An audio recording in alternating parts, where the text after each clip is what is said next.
आज अंकिता भंडारी का इतना बड़ा प्रकरण, उस पर एक भी शब्द बीजेपी की राष्ट्रीय लीडरशिप मेरे खिलाफ एसएसपी को तहरीर देती हैं कि मैंने अंकिता हत्याकांड का राजनीतिकरण किया है, तुष्टीकरण किया है और इस गंभीर मामले में मेरा जो रोल रहा है वो बाल आयोग को टार्निश करने का रहा है। बाकायदा होटल से जो लीगली वो नहीं ले सकते थे वो फुटेज, उस फुटेज को लेकर के सोशल मीडिया में पोस्ट करेंगे, उसके बारे में तमाम बातें करेंगे। अगर कांग्रेस पार्टी इस पर सवाल उठाएगी तो गरिमा दसवानी के ऊपर मुकदमा कर दिया जाएगा कि वो कह रहे हैं कि अगर धन चाहिए तो लक्ष्मी को पटाओ, अगर विद्या चाहिए तो सरस्वती को पटाओ, अगर आपको शक्ति चाहिए तो दुर्गा को पटाओ।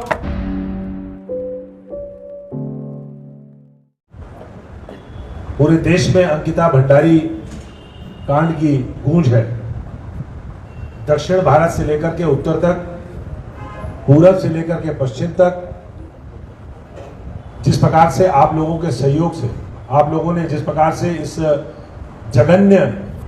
अपराध को हाईलाइट किया, पूरे देश में उसकी गूंज हुई। यहां तक कि दक्षिण भारत में भारत जोड़ो यात्रा में राहुल गांधी जी ने एक दिन अंकिता को समर्पित किया और उसके लिए प्रोटेस्ट किया। लेकिन आपने देखा, मैं और घटनाओं का जिक्र बाद में करूंगा, लेकिन अंकिता भंडारी के मामले में जिस प्रकार से सांप सूंघ गया पूरी भारतीय जनता पार्टी की स्थानीय से लेकर के राष्ट्रीय लीडरशिप को, और विशेष तौर पे वो तमाम महिलाओं के कॉजेस की, महिलाओं के सवालों की चैंपियन बनने वाली महामहिम राष्ट्रपति द्रौपदी मुर्मू जी के बारे में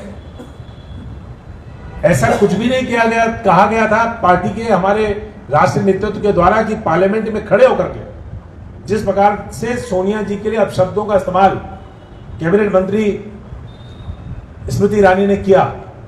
और लोकसभा से बाहर निकल के जिस प्रकार का व्यवहार उन्होंने किया महिलाओं के नाम पर, आदिवासियों के नाम पर, जिस प्रकार से कांग्रेस को घेरने की कोशिश की, समय समय पर जो कांग्रेस शासित राज्य हैं, अगर वहां कहीं किसी महिला के साथ कोई उत्पीड़नात्मक कार्रवाई हो जाए, उस पर पूरे देश में बवाल मचाने का जो काम करते हैं। यूपीए सरकार के जमाने में जिस प्रकार से कांग्रेस पे हमले होते थे महिलाओं के मामले में, आज अंकिता भंडारी का इतना बड़ा प्रकरण, उस पर एक भी शब्द बीजेपी की राष्ट्रीय लीडरशिप और विशेष तौर पे वो महिला नेत्रियां बीजेपी की जो चैंपियन बनती हैं महिला कॉजेस की,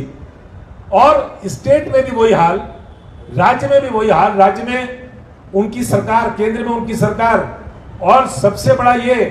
करेला ऊपर से नीम चढ़ा कि उस मामले में भारतीय जनता पार्टी के एक बहुत बड़े नेता, बहुत बड़े इसलिए कह रहा हूं, बेशक वो जनता के नेता ना हो, लेकिन जो उनका रसूख आरएसएस में, जो उनका रसूख प्रशासन में, जो उनका रसूख बीजेपी में दर्जाधारी, अभी उनका एक बेटा भी दर्जाधारी था, पिता दर्जाधारी रहा, पिता बीजेपी और आरएसएस के पदाधिकारी, एक बेटा जो इस पूरे प्रकरण में शामिल, इसमें एक शब्द भी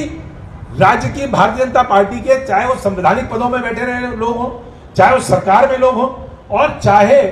वो संगठन के लोग हों, एक शब्द भी नहीं बोलेंगे, तो क्या कांग्रेस पार्टी इस पर सवाल नहीं उठाएगी? और अगर कांग्रेस पार्टी इस पर सवाल उठाएगी तो गरिमा दसवानी के ऊपर मुकदमा कर दिया जाएगा। गरिमा दसवानी की निजता का जो उसका अधिकार है,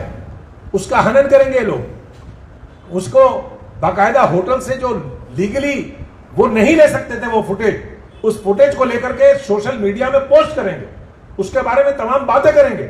और जब गरिमा 5 अक्टूबर को अपनी कंप्लेंट देगी, उसके बाद घबरा करके 6 तारीख, 7 तारीख, 10 तारीख अलग अलग लोग कंप्लेंट देते हैं। और शर्म की बात यह है कि राज्य की जो प्रशासनिक व्यवस्था है, सरकार के अंतर्गत पुलिस, वो गरिमा की कंप्लेंट पर कोई कॉग्निजेंस नहीं लेगी, गरिमा की रिपोर्ट पर कोई रिपोर्ट दर्ज नहीं होगी, लेकिन भारतीय जनता पार्टी के लोगों की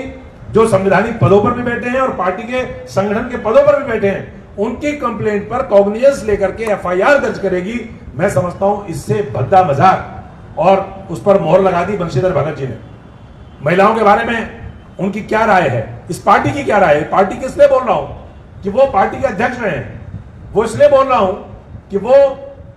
मिनिस्टर रहे हैं, इसलिए बोल रहा हूं कि इस समय भी वो भारतीय जनता पार्टी के विधायक हैं। और जिस मंच पे वो बोल रहे थे, कितने बड़े बड़े लोग बीजेपी के वहां पर बैठे थे, उन्होंने जिस प्रकार से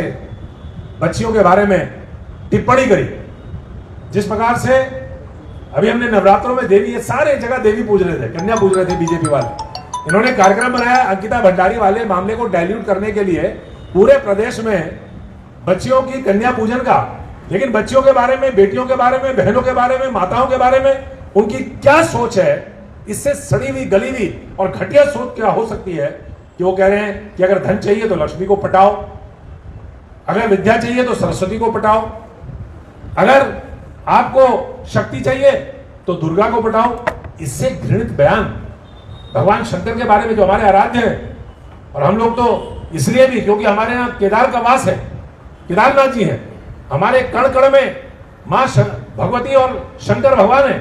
शंकर भगवान के लिए, विष्णु भगवान के लिए, देवी देवताओं के लिए, और बच्चियों को संदर्भ बना करके, रेफरेंस किसका कि सब कुछ बच्चियों को दे दो, और उसके बाद देवी देवताओं का इस प्रकार का अपमान। और मैं ये उनका पागलपन भी नहीं कहूंगा, ये जानबूझ करके किया गया है, ये वास्तव में इनका कैरेक्टर है, ये जानबूझ करके किया गया काम है। ये टिप्पणी जानबूझ करके, ये बयान उनका दिया गया है, क्योंकि अगर पागलपन का दौरा उन्हें पड़ा होता तो बीजेपी के कुछ लोग उनको पकड़ करके मंच से नीचे ले जाते। लोग बैठे हैं वहां पे, बच्चियां बैठी है, पार्टी के लोग ताली बजा रहे हैं, बच्चियां स्तब्ध है, महिलाएं जो वहां पर बैठी है वो स्तब्ध है। लेकिन उनका इतना घृणित बयान, ये मैं इसलिए जोड़ रहा हूं कि ये पूरी पार्टी का कैरेक्टर है। लेकिन इनको ये नहीं मालूम कि शुंभ निशुंभ को, महिषासुर को, चंडमुंड को किसने संहार किया, किसने भस्मासुर को मारा, किसने रक्त बीज का प्राण हरे, इनको मालूम नहीं है। जिस भगवती का वो अपमान कर रहा है, जिस भगवती का वो ये इस तरह से तिरस्कार कर रहे हैं, जिस प्रकार की शब्दावली, मतलब इन्होंने मोदी जी का जो नारा था, मैं तो मोदी जी से पूछना चाह रहा हूं आप लोगों के माध्यम से, प्लीज इसको जरूर कहिए कि कांग्रेस ने नरेंद्र मोदी जी से पूछा है कि बेटी बचाओ बेटी पढ़ाओ का जो नारा था, आपके एक सीनियर लीडर ने इसको बेटी बचाओ बेटी पढ़ाओ का नारा बना दिया है। क्या भारतीय जनता पार्टी की उत्तराखंड इकाई और क्या भारतीय जनता पार्टी पूरे देश में इसको स्वीकार करती है, जो परिवर्तन उन्होंने नारे का कर दिया है? मैं पार्टी की तरफ से, गरिमा बहन हमारी एक केवल प्रतीक है, उनके खिलाफ मुकदमा कायम किया गया, ये गरिमा के खिलाफ नहीं, ये पूरी कांग्रेस पार्टी का, पूरे राज्य की महिलाओं के साथ भद्दा मजाक बीजेपी ने किया है। और बीजेपी की सरकार में अगर ताकत हो, उनकी पुलिस में ताकत हो, तो गरिमा के खिलाफ कोई कार्रवाई करके दिखाएं। पूरी पार्टी चट्टान की तरह गरिमा के साथ और इस राज्य की महिलाएं और बच्चियों के साथ खड़ी है, ये मैं कहना चाहता हूं। हम लोग किसी भी तरह से इसमें खामोश नहीं रहेंगे, हमें आवश्यकता पड़ी तो किसी भी हद तक, क्योंकि ये गरिमा का सवाल नहीं है, ये राज्य की बच्चियों और महिलाओं की गरिमा का सवाल है, उनकी प्रतिष्ठा का सवाल है। इसलिए बीजेपी को हम चेतावनी देते हैं, सरकार को भी चेतावनी देते हैं, पुलिस प्रशासन को, डीजीपी साहब को, उनको तमाम चीजों की फुर्सत है, लेकिन इस बात की फुर्सत वो नहीं है उनको, क्योंकि जिले की पुलिस इतने बड़े मामले का कॉग्निजेंस नहीं लेती। जो कंप्लेंट गरिमा ने लॉन्च करी उसका कॉग्निजेंस नहीं लेती। ये डीजीपी के लिए भी एक बहुत शर्म की बात है, इस प्रदेश की पुलिस प्रशासन के लिए, राज्य के पुलिस प्रशासन के लिए शर्म की बात है। हम उनको ये चेतावनी देना चाहते हैं पूरी प्रदेश कांग्रेस कमेटी की तरफ से कि अगर इस प्रकार की उत्पीड़नात्मक कार्रवाई राज्य की महिलाओं के साथ भारतीय जनता पार्टी के लोग करेंगे तो हम लोग खामोश नहीं बैठेंगे। 20 सितंबर वो दिन था जिस दिन पूरे प्रदेश को गुमशुदगी का पता चला अंकिता भंडारी का। कुछ हमारे स्थानीय पत्रकार हैं जो लगातार 18 सितंबर से बात को उठा रहे थे, लेकिन ये प्रकरण उजागर जो है वो 22-23 सितंबर को ही हुआ। और जब अंकिता की लाश तक नहीं मिली थी, उसकी बॉडी को तलाशा जा रहा था, उस वक्त हम उत्तराखंड कांग्रेस की 3 महिलाएं